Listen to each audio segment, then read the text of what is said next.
Coming up on First at 4, the family of one Kentucky teenager murdered last year is still seeking justice. Plus, a federal judge sentences Donald Trump's former advisor Steve Bannon to prison time for refusing to cooperate with the January 6th committee panel.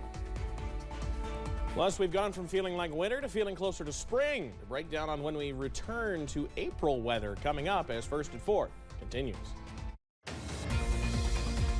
Mountain News First at 4 continues. It's been almost a year since a Lexington teenager was found shot to death in a car. 17-year-old Sergio Villarados was killed while his girlfriend was injured but survived. It happened last year on Price Road in Lexington. WYMT's Phil Pendleton spoke to the teen's family about their loss. The 17-year-old was in a car that crashed here on Price Road in late October of last year. The teenager was found shot to death. His girlfriend was injured. Lexington police are investigating, but his family believes that more should and could be done to find justice for who killed their son. A family is seeking justice almost 12 months after 17-year-old Sergio Villarados was killed. His girlfriend was injured, but she survived. His father tells me that he is seeking answers to many questions. Last year during a vigil, relatives showed us a video that they say shows their son being bullied. They say they believe more could be done to investigate what took place. I have a lot of questions, I do, but I don't think they're never going to be answered the way that we live in this world.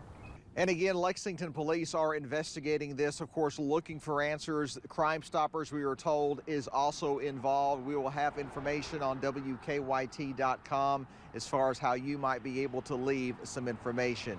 In Lexington, Phil Pendleton, WKYT. Anyone with information is asked to call Crime Stoppers at 859-253-2020. The family also says in the past year they've been able to collect a $30,000 reward. The verdict is in for a man accused of hitting and killing a motorcyclist in 2020. Matthew Starling was arrested back in the summer of 2020 after a collision on Richmond Road in Lexington. Police say Starling was intoxicated and turned in front of Dazion Morgan's motorcycle. After going into deliberations yesterday, the jury returned the verdict, finding Starling guilty of reckless homicide and DUI.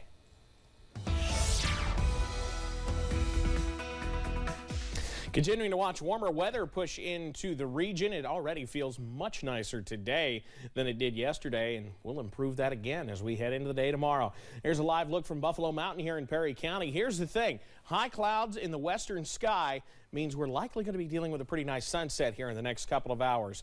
So keep an eye to the western sky. Upper 60s out there right now. As we look around the region, yeah, 70s out there already filtering in. Manchester's at 70.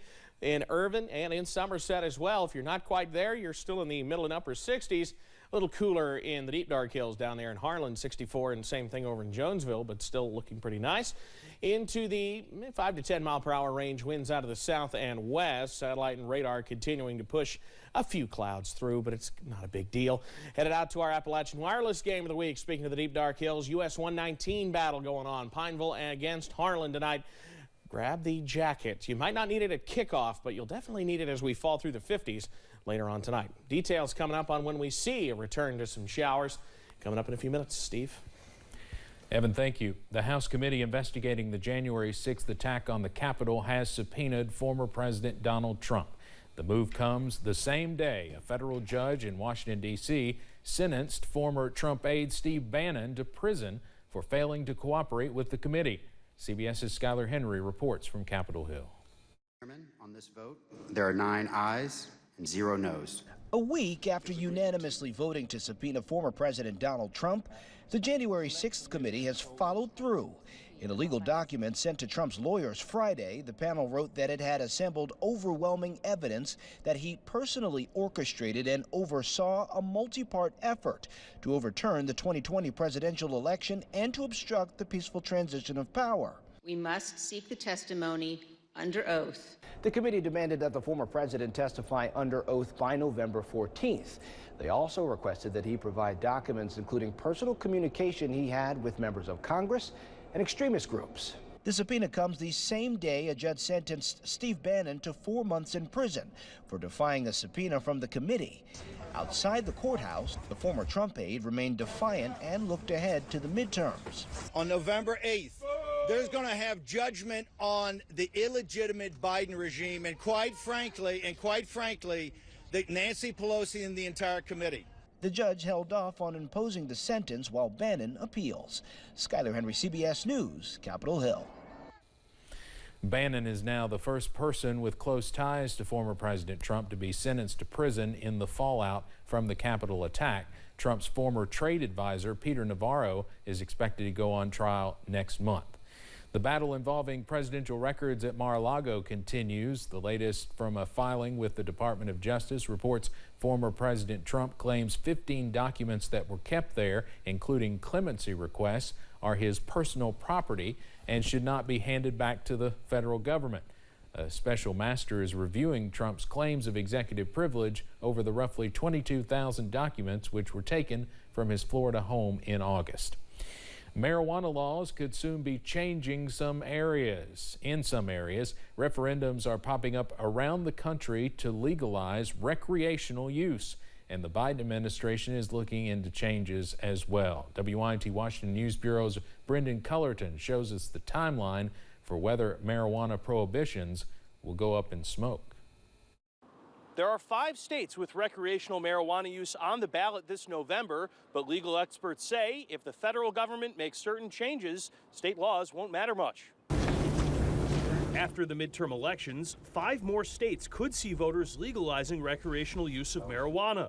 NORML, which advocates for legalization and follows the issue around the country, says if the measure gets on the ballot, it usually passes. State-level ballot initiatives have largely been very successful when it comes to ending prohibition at the state level. Federal changes could be coming as well. The Biden administration is considering removing marijuana from Schedule I drug status, which is reserved for the most dangerous drugs.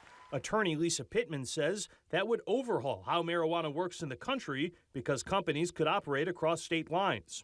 Why wouldn't you just grow in the Carolinas or wherever it's cheaper for you and extract somewhere else and retail somewhere else? Pittman, who formerly chaired the American Bar Association's Cannabis Law and Policy Committee, says that could make marijuana operate much like the beer industry, with a few large companies taking charge. We're going to have the pharmaceutical companies step in, and then the medical marijuana movement as we know it today with all these state siloed markets is just going to go away.